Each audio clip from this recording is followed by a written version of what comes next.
तर गाईज बघा इकडं खिचडी केली आहे मस्तपैकी. आज गुरुवार आहे त्यामुळं मस्त झाली आहे. सुट्टी सुट्टी एकदम मऊ लुसलुशीत खिचडी झाली आहे आपली. तर मस्तपैकी नाश्ता करायला बसतो.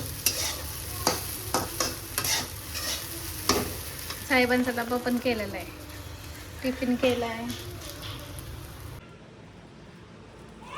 तर बघा पूर्णच आता हे करते, डाळ बारीक करून घेते आणि नंतर गूळ टाकून शिजवणार.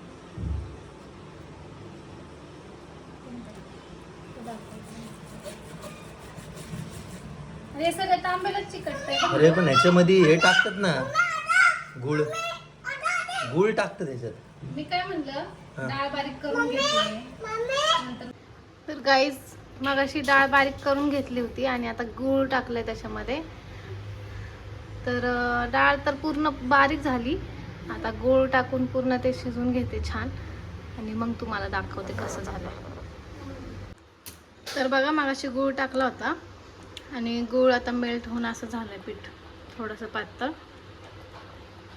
आता ते शिजून घट्ट होईल हळूहळू, मग आपलं पुरण रेडी असणार आहे. सो हे गाईज मी आहे ना इंस्टाग्रामचे व्हिडिओ करत होते आणि त्यासाठी मी आवरले, कुठं काही बाहेर चाललेली नाही आहे. तर माझे आत्ता व्हिडिओ करून झाले आणि मी मागाशी तुम्हाला पुरण दाखवलं होतं शिजलेलं, त्याच्यानंतर मी काय तुम्हाला दाखवलेलं नाही. तर मी आत्ता ते दाखवते, म्हणजे झालं आहे सगळं, पूर्ण आपलं पुरण रेडी आहे. तर मी दाखवते तुम्हाला. आणि आज गुरुवार आहे आणि मला नैवेद्य करायचं आहे, त्यासाठी हा सगळा स्वयंपाक चालला आहे माझा. तर मी पहिल्यांदा म्हणजे पुरणपोळीचा स्वयंपाक एकटी करते आहे, नाहीतर माझ्या मदतीला कोण ना कोण असतंच.